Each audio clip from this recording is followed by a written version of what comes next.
What's up guys, GGFOREX here, welcome back to my channel, and on today's video, over much demand, I'm going to teach you how to make a trading plan. If you haven't watched my last video about do you actually need a trading plan to succeed, I'll leave a link above here somewhere, click that and you'll get all the juicy nuggets of what that video was about and why we had such demand for this video. So click that and then come and watch this one afterwards. So for me and a trading plan, it's going to be quite different for what most people suggest about a trading plan is. Most people's trading plan goes into just trade confirmations and it kind of ends there. My style is a lot more in depth. You need to think about it a lot more, and it's more about going onto your lifestyle. So again, I've got my trusty notebook, I've got a bunch of questions here. So for this video to work guys, you need a pen, I need paper or a notebook, and you need to write these questions down, and I want you to answer them truthfully, go deep down, okay? Don't just skip bits or change bits to make it work for you. Actually write down your situation, because this is how it's going to help you set a lot of things up, okay guys? So, how much time do you have to trade, right? This is the number one question. How much time do you actually have to trade? How much time a day, how much time a week, how much time per month do you have to trade the markets? If you have a 9 to 5 job, that's already the London session missed for you, right? If you're like me and you live in the UK, right? From like 8 in the morning till 5 o'clock at night, that's the London session. So if you work between those hours, you're gonna miss the most volatile hours of the day. So these things that you need to consider going into trading, right? How much time do you have to trade per day, per week, per month? Do you have access to the charts at any time? So for me, my old job, I didn't have access for the charts from my working hours, but some people who work from home or whatever might have access to the charts when they work. Or if you don't have a job and you're a student, doesn't really matter, you're on your computer any time of the day, you have access to the charts. So a big question is, if you have time to trade, do you have access to go on the charts? That's what I want to say. Will you be trading from your phone or desktop computer? So if you're a student and you travel and you go to cinemas, seminars or whatever, and you're in lectures, you'll probably be trading on your phone. You probably shouldn't be if you're listening to a lecture, or if you're working or whatever and you're staying away. How are you going to be trading? Personally, I would say make sure you have it on a nice big monitor so you can see the big picture, preferably multiple monitors so you can see different time frames at the same time, and you could put the information in from TradingView into your broker and you can see exactly what's going on as you're doing it. So I do recommend using a desktop computer and not your phone, because it's very like tunnel vision on your phone and you're probably going to mess up a lot. But again, trading needs to go with your lifestyle. If you can't do that and you have to trade from your phone, write that down into your plan, because you have to tweak your plan to go with your sort of lifestyle. What type of trader are you? I know by heart I am not a scalper. I'm kind of a day trader slash mid swing. Like my trades averagely minimum probably 3 days to 2 weeks. That's roughly my range of holding a trade. 3 days on a good fast one, and 2 weeks, 2.5 weeks kind of is the longest I'll hold a trade for. So between 3 days and 13 days, I would say, is my average time. So I know that I am a day slash swing trader. You guys may be a scalper, you may love the scalp, but you might not have the facilities that allow you to scalp properly. For example, if you don't have a lot of time to trade in the day, scalping's, you're probably thinking about, yeah, okay, I don't have a lot of time, I can do a lot of quick moves in the market, blah, blah, blah. Scalping kind of makes sense if you don't have a lot of time. But then if you don't have access to the charts at any time, you could be missing a big move, or you could be in a move that reverses on you and takes you out. Because you not have access to the charts, you can't keep up to date what you're doing, especially in your lower time frames. Bit of news could come out, and especially if you've only got a 10 pip stop loss, there's very small room for error. So if you're going to be a scalper, I would say that you should be working from home on a desktop computer with access to the charts full time, and you've got no distractions around you, because scalping, you need to 100% concentrate if you're trying to like work at the same time as scalping and you're traveling and you don't have time to look at the charts whenever you want, whenever you can, scalping's definitely a no-go. So make sure you answer honestly, if you are a scalper, does your lifestyle allow you to be a scalper? Or, like me, will you have to be more laid back and go for like a day trader where you hold trades for maybe 1 to 3 days, or a mid-swing trader where it's a couple days to maybe 1 or 2 weeks. And then you got to think about what pairs do you like to trade. So some people mix this up. Some people do Forex, so GBP, USD, you know, those sort of pairs. And then some people trade commodities like gold and oil and silver. And you got other people that trade indices, so like US 30, SPX. And my personal preference on that is US 30, SPX, gold, that's more advanced. They move a lot more. You need a lot more capital in your account to trade them.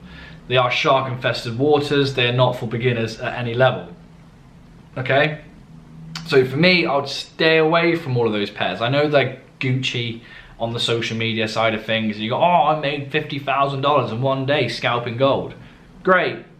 But when you're starting out, you're probably going to lose a lot. Price is going to move really quickly, and if you don't know what you're doing, you're going to get taken out. And if you don't put your stop loss in the right place because you're traveling or you've got a job and you're not monitoring it, you could lose your entire account in just a couple seconds. So stay away, my personal opinion, but you guys need to write this out from your plan yourself, what type of person you are, what type of lifestyle you have to answer these questions.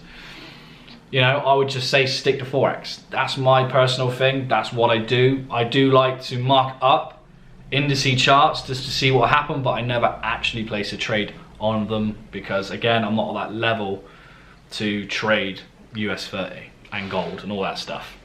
So I stay away and stick to Forex where it's more predictable, price moves a lot slower, and it's a lot more comfortable for me to be in, and I'm a lot more consistent in those markets. So that's my trading plan put in, okay?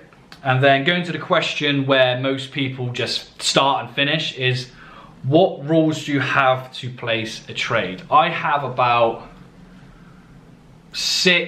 minimum six confirmations that I like to have for me to be interested into a trade, and I like to see at least 3 to 4 of them be ticked off before I actually place a trade. That's my trading plan. Some people don't have that many confirmations, some people have a lot more. Depends how you go about it. You can have the best looking trade in the world, it can do everything you want it to do, and it can still lose, because that is the markets. You don't control the outcome, everyone else does, okay? You just go along for the ride, you see something you like, you see something that has a higher probability of something else happening than another thing, right? And you just got to place that trade, and whatever happens, happens. So what confirmations do you need to have into a trade, minimum requirement to get into a trade? And a lot of people get stuck on this and they go, oh, the more confirmations I have, the better. Not necessarily. As I said, you don't control the outcome. It could be the best trade in the world and it could still lose. Again, probability game. So, what are your rules to have? What rules do you have to get into a trade and stick by them? Do not break them. If you break them, it feels horrible, trust me, especially when you lose. If you break them and you win, it's a bad habit to get into, because you're going to do it again, but it's going to burn you longer in the long run. So definitely stick to your rules. Guys, please stick to your rules. And then these sort of questions are questions that people don't really ask or know exist or even ask themselves, right? What rules do you have of staying into a trade? What do you need to see in price action to stay into a trade? And when I ask people this, they're all confused. They're like, what do you mean to stay into a trade? You're either in it or you're not. But then if price moves to, let's say, an area where you think price may change, what do? Do you bring your stop loss to break even? Do you partial out of your position? Do you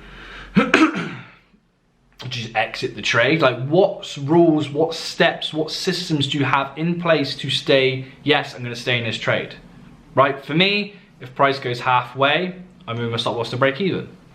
Right, if I see something weird happening in a market where I might be in a sell and I might see price halfway do some sort of accumulation, then maybe I might just exit the trade. You know, I need to have systems in place. I need to see certain things in price action to say, am I going to stay in this? Am I going to protect my stop loss? Am I going to just exit out altogether? So those are the questions you need to ask yourself when you want to know if you're going to stay in the trade or not. A lot of people just skip this and don't even think about it or realize that it's an issue altogether, but it is a massive issue, and I'll get to that at the end of the video. What rules do you have for exiting a trade? So as I kind of said, it kind of relates to the previous question, but when you exit a trade, are you exiting through fear? Are you scared that you're leaving money? If you're scared of losing money, did you exit the trade because you saw price shoot back up randomly for a new spike and then it was continuing in your position anyway, but you've already exited out the trade? Now you're beating yourself up saying, why do my emotions take over? So you need to have rules and systems in place to exit a trade. Are you exiting a trade for logical reasons? Or are you exiting a trade previously from this video because of emotions? Now these are very important questions, and you need to be really honest with yourself of what systems are you going to have in place to exit a trade. Do you scale out of your positions with partials? Again, kind of relates to the previous question. It's similar but slightly different. If you're in a trade, if you're in a buy, are you going to scale out? So let's say you put 2% risk on. Do you take a quarter off at 1 to 3? Do you take 1% off at 1.5? Or do you take 70, or do you scale out at 75% after that at, or whatever it will be? Yeah, 0.75% after that at a 1 to 6 or whatever. Like, how do you scale out of your trades if you scale out of your trades? Some people don't. Some people don't like to scale. They just like to take the whole chunk off after a 1 to 2 or 1 to 1 or a 1 to 5 and just set and forget. That's completely fine, because obviously that is their trading plan.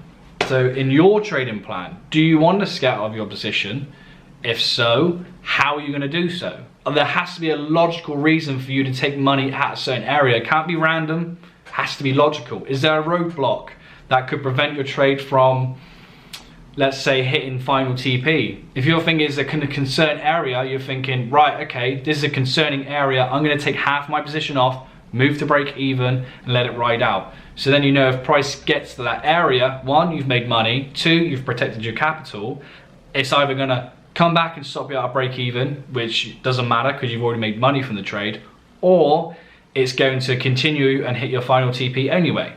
But there's a system in place for you to exit that trade. Okay, so make sure you write that down, guys. One of the most important questions is, does your trading plan fit your lifestyle?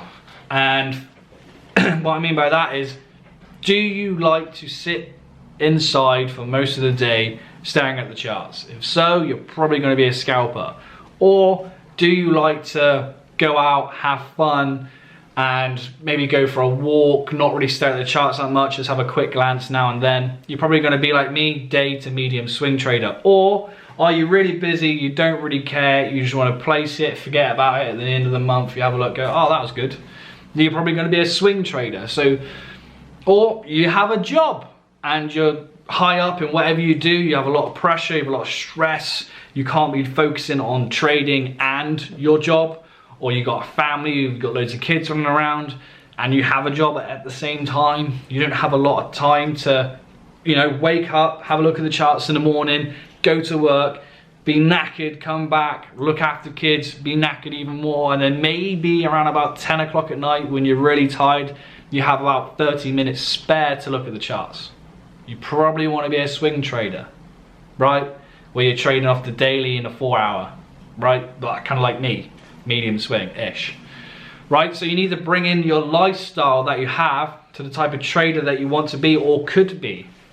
You know, does your trading plan fit your lifestyle? People say, oh, be a scalper, it's amazing, it's fast money. But you might not have the facilities or the lifestyle to accommodate that. And I know what you're going to say in the comments. I don't think you have the facilities for that, big man. Be honest with yourself. And here's the other big question, the last question of this video. Does your trading plan work for a challenge environment? Now, this is what's happened to me. I've had to have different trading plans, right, for different trading accounts. So for a funded account, I have one plan. For a personal account, I have another plan. And to give you an example of what I mean is, personal account, I risk 2% per trade. Funded account, I risk 1% per trade. Reasons being, the funded account, you have certain rules. You can only lose 10% overall, or you lose the challenge, or you lose the account. You can only lose 5% in a day, so you can lose, right? My strategy, I don't win all the time.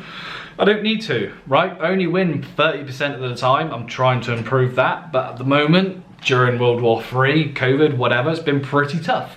So I only win 30% of the time, and that's okay because I'm still profitable. However, you can lose many trades in a row. So if you lose 5 in a row or whatever on a funded account, and you did it in a day, then you've broke their rules, right? So if you're a scalper and you want to do certain scalpy moves and something happened, or you're trying to stack a position or whatever, right? You have to go by their rules, so you can't over leverage. Also, certain thing on leverage, when you're doing a swing account on FTMO, is 1 to 30 leverage, and obviously if you do a normal account on FTMO, it's 1 to 100 leverage. So there's only a certain amount of trades that you can stack on a personal account. I don't have to worry about that, right? So there's certain things that I have to adapt to work for a trading environment on the trading plan. Risk, stacking trades, how many trades can I lose in a day, what's my limit per week. So if I say to myself, look, I don't want to lose 3 trades in 1 week, I'm going to walk away. That's fine. But if you're in a challenge environment where you kind of need to make for 10% in 30 days, you might not be able to have that luxury of just leaving that week alone and going on the next week. If you know what I mean. Especially if you're in drawdown and it's 2 weeks in, you've only got 2 weeks left, and you've got to make now 15% rather than 10%. You know, you see how the emotions come in, the plan might be at risk, and you might need to just get back to break even to get a free retake and start again, recharge your batteries, whatever. So, does your plan fit a funded challenge?